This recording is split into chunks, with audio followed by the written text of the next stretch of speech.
Alright then guys, welcome to the video, welcome back to the channel. Today I thought I would do a video of a list of things that I thought would be useful to you if you're either just looking to getting an EP3, have just got an EP3, or just if you've had an EP3 for a while. This is just stuff I've accumulated over the years of ownership that I thought is useful information just all piled into one video. So without further ado, let's just get straight into it.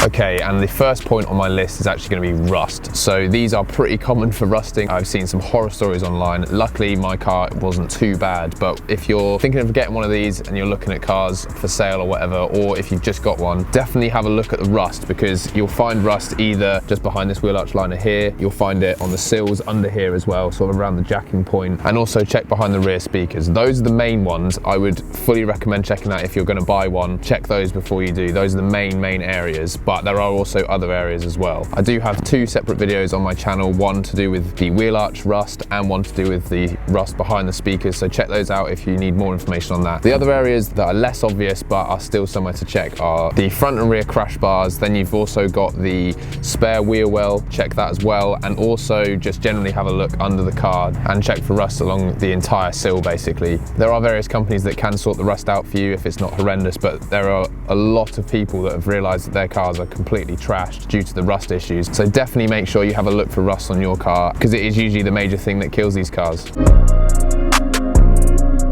So the oil that you run is obviously important. These things love to drink oil. So I'm currently putting in 5W40 into my car. Doesn't totally matter what brand as long as it's not some cheap oil. I've never had any issues with any of the oils I've used, and I've used multiple different brands, just whatever is a decent price at the time. And I also always carry around a litre of oil with me in the boot, just in case I need to top it up, because yeah, these do drink a lot of oil. I've heard that people run, I think it's 10W40 for some higher mileage cars, but I haven't done that yet, and I may do that in the future. Okay, so now we've got some timing chain info. It was pretty common knowledge around everyone that you would get your chain changed around 100,000 miles because that's what Honda suggested. Turns out, and I learned this from my trip to Honda HQ when they did mine, so definitely go to them if you need this doing. It turns out that it isn't the case. You don't need to have it done at 100,000. It got dropped from the Honda service schedule because they realized it was actually lasting longer than that. So you should only really need to do it if you're wanting one, peace of mind, or two, if your car is starting to feel like it's skipping timing or you're getting the telltale signs of a stretched chain. In terms of the parts that you'll need, I decided to go for a genuine Honda timing chain and a genuine Honda chain tensioner. Those parts are fine for a modified EP3. They can handle most power on an NA car, to be honest. It's only when you start dropping big cams in or go boosted that you'll start to need to change that timing chain to the Toda chain and the hybrid racing tensioner. Also, whilst the car's apart, you might as well get your valve clearances done. Again, another thing I learned from Honda HQ was that you want to get your valve clearances done every 40,000 miles. I didn't realise this, I just thought it was just a thing you'd get done whilst it was all apart. But yeah, every 40,000 miles is recommended, and I'd owned this car and done 40,000 miles. Even if it had been done just before I bought it, it was actually perfect timing to get it done again anyway. So another good little bit of info, and whilst it's all apart, because you're doing your timing chain, you might as well get those done as well for that little bit extra peace of mind. And I do notice a difference with throttle response and just the general pickup of the engine. It has made a difference. Another thing to note as well is if you're doing the timing chain and you haven't skipped timing, you won't need to buy guides. It's basically only if you skip timing and the chain hits the guide and ruins them, that's the only time you need to replace them. That was something I wasn't sure. When I was looking, I wasn't sure. The guys at Honda HQ said that it is only if you skip timing and they get smashed up. So if your car is running fine and you just want to get it sorted, you won't need to pay for the guides, which is a big bonus because they're quite expensive, and it does jump the price up if you're having to get those done as well. And next up, we have everything to do with installing a Skunk 2 Ultra, because I basically spent ages trying to figure out what to do. I do have an entire video on the install of this, so if you are actually serious about doing this, I would recommend watching that because I run through everything with that. But I just thought I would cover some of the main points that you would possibly think about before you even buy one of these. So I did think that you had to cut all under here and everything to get these to fit. Turns out you don't have to do that. You can see in my video that we actually just hammer this back to get it to fit. And I think personally that it looks a bit better, saves you from a bit of rust as well, because you're not exposing the metal unless you paint it. Other things are that this hose here that runs on top of the standard inlet, that needs to be extended, and also this hose here also needs to be extended. The thermal gasket that comes with these is pretty terrible, and you'll probably need to trim it up, or you can just buy a replacement one from someone else. I decided to trim mine up. I guess the thing that I was most concerned about before I did this was, could I drive the car without it being mapped whilst with this installed? And the answer is yes, you can. I personally decided I didn't want to just drive it around aggressively whilst I had this installed without the map. I was basically just babying it around, didn't enter VTEC or anything. I have heard some people tell me that they were fine whilst they were doing it, but I just didn't want to take the risk. So you can drive it around, and I was trying to be as safe as possible whilst doing it before the map. Another interesting thing that I ran into was that the throttle cable wouldn't sit back all the way, so it meant that the car would get stuck idling around 2000-ish RPM, which was very confusing, but basically it was hitting in here, so check your throttle cable as well. But again, all of this is in my install video, so if you need more information on this, go check that video out, but just thought I'd cover these main points with this thing. So next up is going to be all the stuff that you need for a fast road setup. I realise that I talk about how great a fast road setup is, but I've never actually explained to you what you need to be able to get one. And the first major thing is going to be, obviously, you need a set of coilovers, and you need them with some adjustable top hats so that it can get dialed in on the top. These also have camber adjustment at the bottom as well, which is useful. And in the rear, you also need rear camber arms to be able to get the adjustment on the rear wheels. And then I got mine done at Motion Motorsport. I do also have a video of me getting that done. A good thing to mention as well is, if you're getting the fast road setup done, you might as well get other suspension stuff done at the same time to save you money in the long term, because if you have to keep pulling the car apart, you have to keep getting the settings every time you do that. Ideally, you just want to have all the suspension stuff done before you get that, so you only have to pay for it one time. Okay, the next one is going to be the brakes. So if you've got the standard brakes, I've actually got a setup for you that seems to be recommended by most people, and that is running the Padgett discs, which I believe are the same as what the Civic trophy cars run. So that's obviously a good choice if it's good enough for them. And the pad that gets thrown around that seems to be what most people like to run is the DS2500, which I've heard is very good, a little bit squealy and does have a lot of brake dust, but performance-wise is very good, especially for the money. If you're looking to run the same sort of setup that I've got here, which is a DC5 Brembo, these are a 4-pot. Brake-wise, they're not that much of an upgrade, really. They just look way cooler, which was quite a big deal for me. And the fact you can slide the pads out the back rather than having to take the caliper off to get pads out, that is a big bonus. But if you want to run this setup, like I said, this is a DC5 Brembo, and I've got S2000 discs. Those are what you need to be able to run this without having any clearance issues or anything, or having to run a bracket. I do also remember hearing that back before people figured out the S2000 disc thing, that you would have to change to DC5 hubs and everything, and that was just sounded way more complicated. So yeah, S2000 discs are what make this work, and it does just bolt straight up. And the other thing, if you want to run OEM wheels with this brake setup that I have here, you'll need 20mm spacers, something I'm not totally confident in running myself. That's why I got wheels, and we will jump onto wheels in a second, because I originally bought 15mm spacers for this and they didn't clear. Okay, the next thing is going to be the wheel specs. So it turns out that the Evo 8 Enki wheels are a perfect fitment for EP3s, which is why you see a lot of EP3s with them. The spec of that wheel is a 17-inch 8J wheel with an ET of 35. That is the key part. I've got ET 45s on these Enki RPF ones, and I've had to run a 5mm spacer in the front and a 3mm spacer in the rear. The 5mm in the front is to clear the brake, so I guess you would be fine if you didn't have this brake set up. And I've got the 3mm spacer in the rear to clear the rear trailing arms, because I was hitting when I went over bumps and things. I spent ages trying to figure out what wheel specs to run for this, so it would have been very useful to know these specs straight off the bat. So that is the spec that I think works the best for most people with an EP3. Another quick little point as well is you can't run the OEM wheel nuts on aftermarket wheels. They have a different cone shape when you mount them up. You have to check precisely what they are, but I'll put on screen the actual differences. But just make sure that if you're buying some aftermarket wheels, you also buy some aftermarket wheel nuts to be able to fit them, because it can be pretty sketchy if you're using just the standard ones. It's more of a safety thing rather than like a useful tip, I suppose, but just make sure that you are doing that, because yeah, don't want wheels coming off at speed or anything. That would be pretty bad.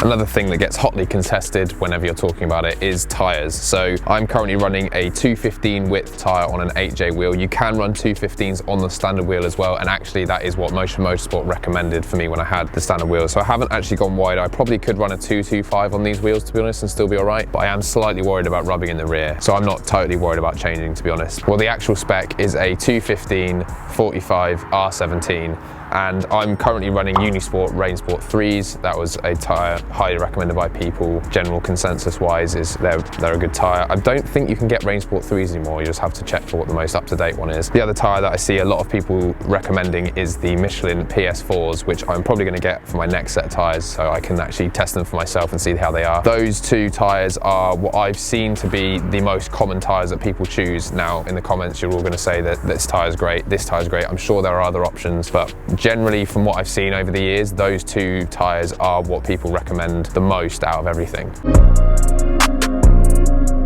So in terms of these Mugen grills, doesn't matter which one you get. Actually, even if you get a genuine Mugen one, they do mount by just sticking down with double-sided tape underneath. They don't fit like an OEM grill does fit. That's something that I get asked quite a few times. Currently mine isn't stuck down, as you can see it flaps about. That's just because the double-sided tape has failed. I think what I'm actually going to try is the double-sided Velcro tape, because that makes this easier to remove if I do need to in the future. So I'm going to give that a try, and then I suppose I'll let you guys know how that is. So it's obviously something I need to do, because look at this. Pretty bad. So that's how it attaches. It does mean that then your bumper isn't supported as much, so you just beware of that if you are getting one of these. But I think the trade-off's worth it. It looks super good, especially in carbon. Thought that was worth mentioning. Right, let's jump to the other Mugen thing on here and let's jump to the rear.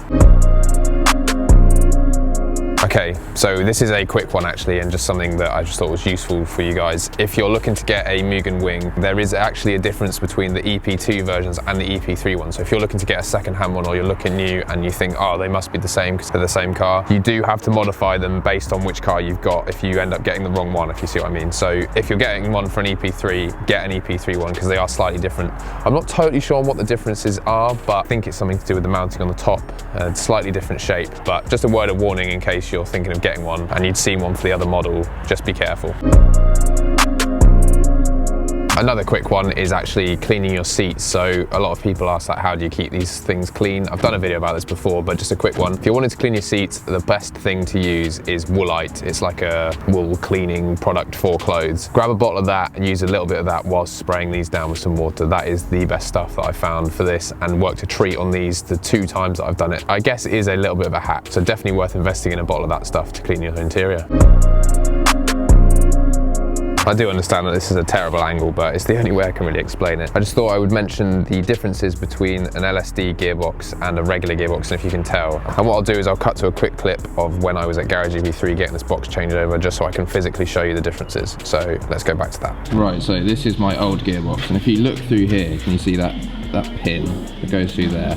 That means that it doesn't have an LSD in it, and if I take you to the LSD box, you can see straight through it, and the reason you can see straight through it is because that one has an LSD in it. And there you go guys, that's how you tell the difference, and just thought it was a useful bit of info in case you're looking at gearboxes and just wanted to have a quick look to see whether it had an LSD or not.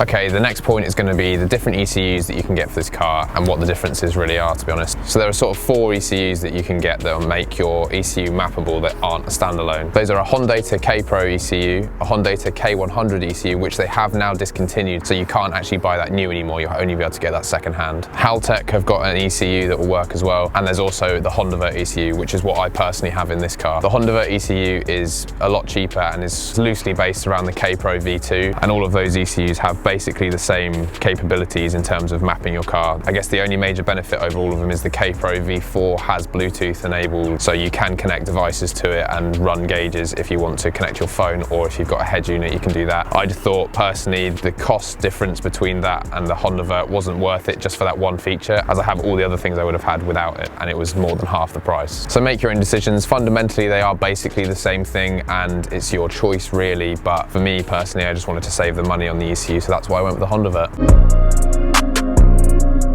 But with all that talk on ECUs, what's actually the point in that if you're not going to upgrade parts before you do it? So the parts you're going to need to make the most out of an ECU tune are going to be an induction kit, an inlet manifold, an exhaust manifold, 41 preferably, and then a catback exhaust system. There are various different versions of all of those products on the market, and also different sizes obviously. And if you're curious on what I'm running, I've got the Tegua M induction kit running into standard throttle body because I didn't see the value in upgrading to the bigger throttle body. I've then got a Skunk 2 inlet manifold running into the engine, and then coming out of the engine I've then got a Spoon 421 manifold and then a Spoon catback as well. At this point in time I'm looking to upgrade the Spoon touchscreen catback, and I have something in the works for that, which is pretty cool. But for now, on the current setup, I made 220 horsepower with the peak number, but I gained 50 horsepower in that mid-range, which is actually way more noticeable than it sounds and has made a massive difference to this car. Absolutely incredible now. Other things you can do to take more advantage of that is you can run a bigger exhaust system, you could put some drop-in cams or upgrade to some even bigger cams than that, but there are other things you need to upgrade